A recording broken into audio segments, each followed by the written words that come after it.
This is continuing coverage of United States versus Sean Diddy Combs from the Hidden Killers podcast and True Crime Today. There's a moment you don't forget in a courtroom, not because of the words being said, but because of the silence that follows them. On May 17th, that moment belonged to Cassie Ventura. After 4 days on the stand, 4 days of reliving what she described as more than a decade of psychological manipulation, sexual coercion, and physical violence, Cassie sat with tears streaking down her face and said what might be the most honest line of the trial so far. I'd give that money back if I never had to have freak-offs, and just like that, the courtroom fell quiet. Not because no one had anything to say, but because there wasn't much left to say. Cassie Ventura's final hours of testimony weren't just about storytelling. They were about survival, recounting it, defending it, and reclaiming it. On that Friday morning, Diddy's attorney, Anna Estevao, went in hard. The strategy was clear.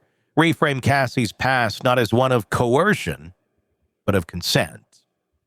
She pulled up text exchanges from 2012 and 2013, zeroing in on Cassie's own words. Phrases like, "I wish we could have FO'd before you left," using their shorthand for what the defense framed as mutual sexual games. The suggestion that this wasn't trafficking or abuse. This was sex between adults, that Cassie was in on it. Estevao read through messages where Cassie appeared to flirt, joke, or even initiate these interactions.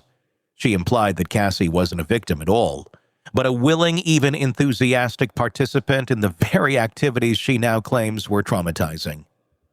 It was a cold, clinical dissection of text bubbles and emojis, an attempt to shrink years of alleged trauma into punchy lines of digital banter. It felt like trying to sum up a hostage situation by looking at postcards.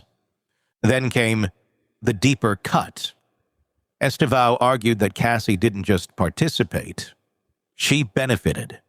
She reminded the jury that after settling her civil lawsuit against Combs for $20 million, Cassie abruptly canceled her music tour through Australia and New Zealand, implying not subtly that maybe the cash was enough to retire the trauma narrative, that maybe this was about leverage more than justice.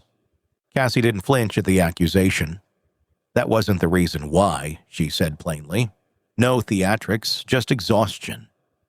When Estevao pointed out that Cassie had stood by Combs' side at red carpet events, appeared with him at the Met Gala, and enjoyed access to the music industry through their relationship, Cassie didn't deny it. Yup, she said, even admitting that some opportunities were given while others were earned. But the acknowledgement wasn't the concession Estevao seemed to be looking for. It was more like a weary nod to reality. Yes, she had proximity to power, but at what cost? Then came the sharp pivot to one of the most serious allegations, the 2018 rape. Estevao tried to unspool the timeline, pointing out that shortly after the night Cassie says she was raped, she had a consensual encounter with Combs. Even more, Estevao said, Cassie never texted Combs accusing him of rape. The suggestion being, if it happened, why no accusation at the time? Cassie's answer didn't come with fire. It came with restraint. She calmly clarified the dates. The FaceTime from her now husband, Alex Fine, didn't interrupt the alleged assault. It came during a later consensual encounter. When asked about telling Fine what happened, she described his reaction simply, "He punched a wall." The implication was there, but unspoken. You don't need to scream to be believed. Sometimes it's the quiet that says the most. Estevao kept pushing, reading from Ventura's own statements to investigators in which she said Combs was nice but strangely affectionate on the night in question. At one point, Ventura even suggested that Combs might have been acting erratically due to undiagnosed bipolar disorder. It was an opening for the defense. Maybe he wasn't abusive, just unstable. But Ventura didn't take the bait. She didn't excuse him. She simply acknowledged that, yes, at the time, she was trying to make sense of what had happened in the only way she knew how. Finally, the cross-examination ended, and prosecutor Emily Johnson took over for redirect. And this is where the emotional tone shifted. Johnson didn't go for new facts. She brought back context. She returned to the text message DeVoe had read earlier, the one where Cassie supposedly agreed to a freak off. But this time, Johnson read what came right before it. Cassie telling Combs she had a urinary tract infection and would rather not participate at all. Suddenly, that sexy, suggestive message looked a lot more like compliance under pressure, like someone who wasn't into it but didn't feel she could say no. Johnson also reminded the jury that Cassie isn't gaining anything from testifying here. No lawsuit pending, no payout coming. She's not promoting a book or album. When asked directly whether she had any financial interest in the outcome of this trial, Cassie said, "Absolutely not."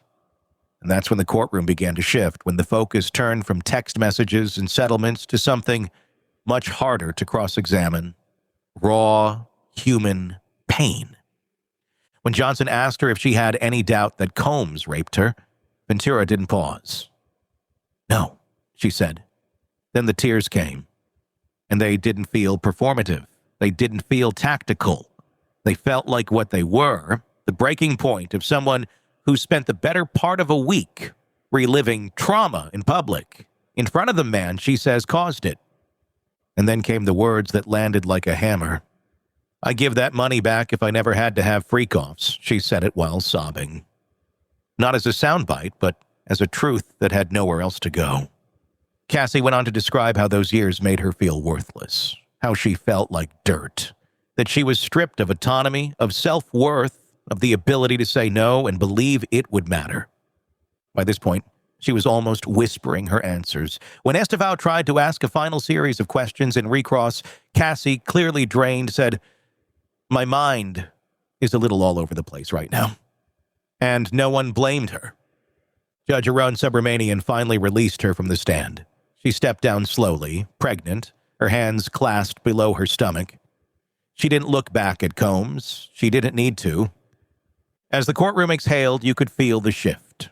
Whatever else happens in this trial, whatever witnesses take the stand, whatever evidence is introduced, Cassie Ventura's 4 days marked a threshold. Her testimony may not be the whole case, but it became its emotional anchor. And now, with her gone, the government will have to shift gears from personal pain to physical proof.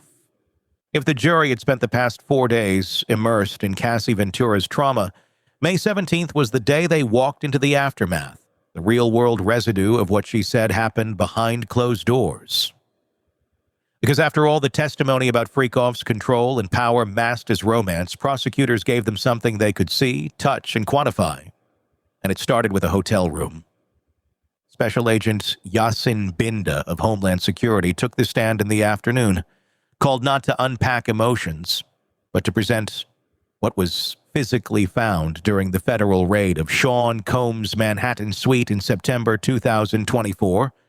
No metaphor, no speculation, just a detailed walkthrough of what investigators saw when they entered what they now describe as a highly curated environment of sexual control. The place wasn't set up like a hotel room. It was set up like a stage. Binda's team executed the arrest and search at the Park Hyatt, a luxury location, sleek and sterile by design. But what they found inside Combs's private suite didn't match the exterior polish. The jury learned that the room had been customized with soft blue mood lighting. Professional-grade lighting rigs were positioned in corners, not exactly what you'd expect in a business trip overnight bag. But what stood out most wasn't the aesthetics, it was the inventory. Binda testified that agents discovered multiple Ziploc bags filled with bottles of Johnson's baby oil and various lubricants, industrial amounts, not the kind you toss in a drawer just in case. One bathroom had 5 separate bottles sitting in the bathtub. More were stored in a nightstand drawer beside the bed.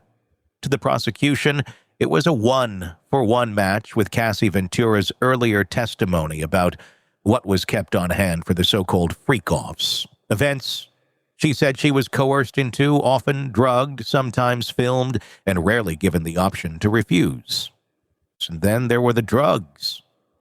Hidden among Combs's personal items, agents recovered pill bottles containing ketamine and MDMA, both powerful substances known to lower inhibition, increase compliance, and in some cases erase memory. But these weren't prescriptions written for Sean Combs. They were labeled for Frank Black, an alias Combs had allegedly used in various contexts over the years. Not a pseudonym scrawled on a hotel sign-in sheet, but a name printed on prescription labels tied to powerful, controlled substances. Prosecutors highlighted this discovery not as some novelty or vanity move, but as a red flag. It suggested intent, planning. A double life shielded by aliases and pharmaceutical access. In addition to the drugs and sex-related materials, Binda's team found a black fanny pack stuffed with over $9,000 in cash, crisp $100 bills bundled together in what one agent described as a quick access stash. Binda demonstrated this by opening an evidence bag in court and fanning out the bills so the jury could see exactly what was recovered. The point was clear. If Ventura said these encounters weren't about pleasure but power, and often involved exchanges of money, here was the money.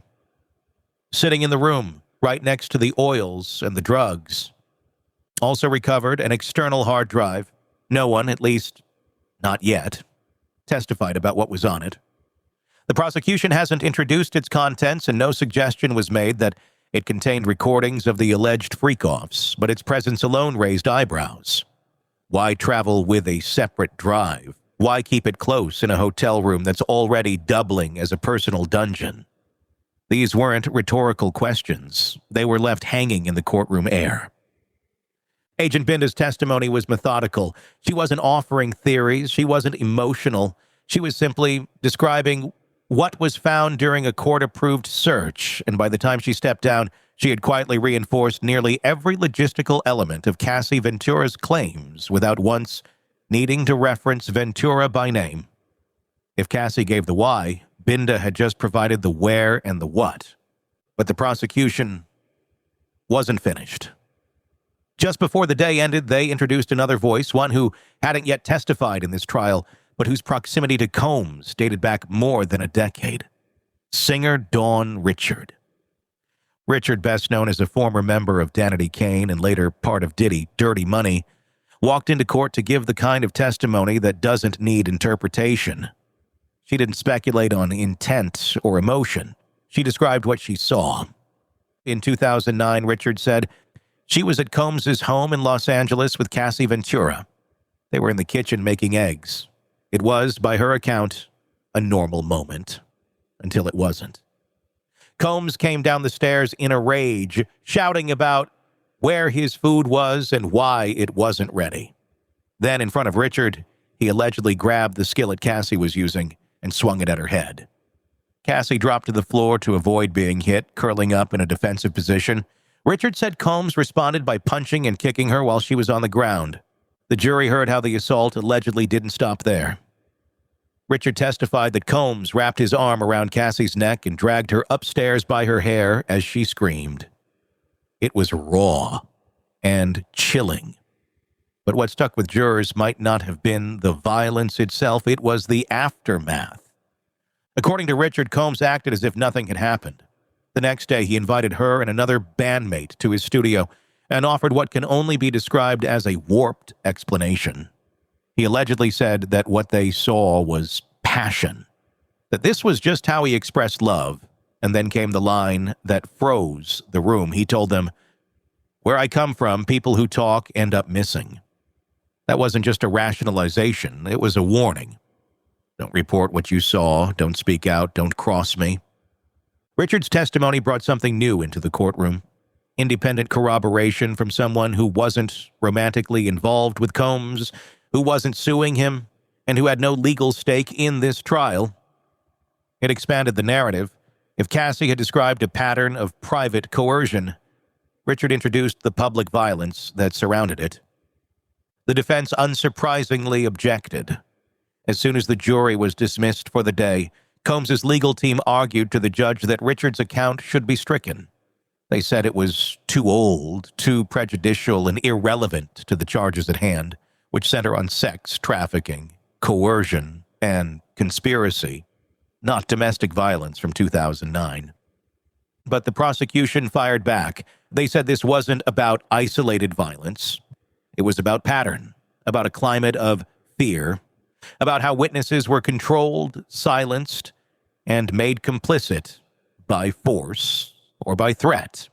In their view, Richard's testimony showed exactly how Combs maintained the ecosystem Ventura had described through dominance, intimidation, and calculated aftershocks of terror. Judge Arun Subramanian didn't rule right away. He said he would take the motion under advisement, that he needed to weigh whether this testimony would help the jury understand the larger picture or unfairly tip the scales against the defendant by dredging up unrelated allegations. So the day ended not with a verdict or even a ruling, but with a pause.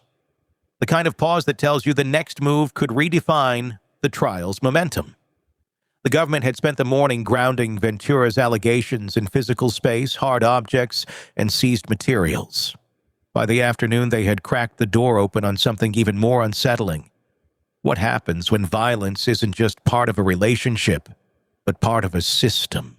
In a world where the darkest secrets lie just beneath the surface. They said it was an accident, but the evidence says otherwise. Where hidden killers roam, unnoticed, in the shadows. I think you would definitely be looking at a blend of toxic, very bad narcissistic personality traits, and they will be vengeful and possibly resort to violence. Join Tony Bruschi as he uncovers the truth behind the most chilling cases. They said it was an accident, but the evidence clearly says otherwise. Each episode, we dig deep into the minds of those who commit the unthinkable. To your point on narcissism, he thinks in his own mind how witty he is. Yeah. But he lost that jury. I was done with him in 2 minutes. From unsolved mysteries to infamous crimes. Geez, you've just talked about how you've taught yourself how to do everything under the sun.